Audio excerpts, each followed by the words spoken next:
What's up guys? I-unbox ko lang tong bagong router sa bahay. It's a collaboration of ROG and Miku. So as you can see, yan. I think kilala niyo na yan. And then it says, itong router na to, meron na siyang iMesh. Meron siyang AI protection. Tapos, it's 2.5 times faster according to this. And then, syempre, okay sa mga gamers. Ayan, meron siyang mga labels dito. So, this is a product of Asus. And it's Wi-Fi 7. So, let's see kung mabilis nga siya. And I'm excited sa design. Kasi syempre, si Miku, you know, it's so cute. Meron ako nakitang Miku jacket sa Shiminding.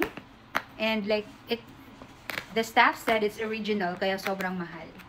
And then, sabi ko nga, gusto kong bilhin. And sabi ng family ko, sabi nila, hindi mo naman kilala si Miku, ba't mo bibilhin? Sabi ko, kasi ang cute niya. And then, when I wore it, talagang maganda. Ang hirap naman i-open ito. Parang hindi yata enough yung 10 minutes para sa unboxing na ito. Kasi mahirap siyang buksan. So, where to open? Here. Tama kaya itong ginagawa ko? Saan ba? Saan ba? Ah, here. And open. Wow, what's this? Ano kaya ito? Let's open this. Ooh. Ah, the adapter. Yeah.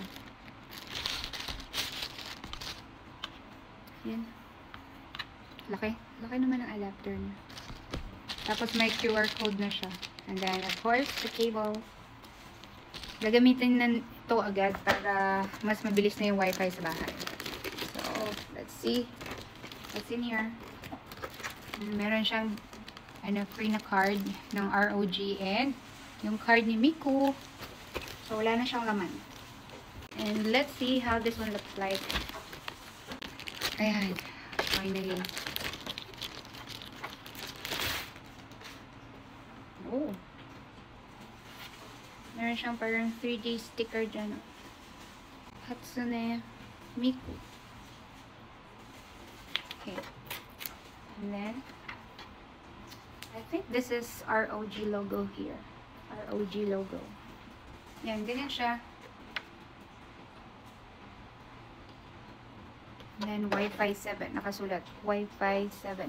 Here's the back. Yan yung pwede mong i-connect dito. Yan. Looks nice. Check natin kung maganda ba siya. Sana may ilaw, no? Para mas maganda tingnan. So, walang light dyan. The light only here.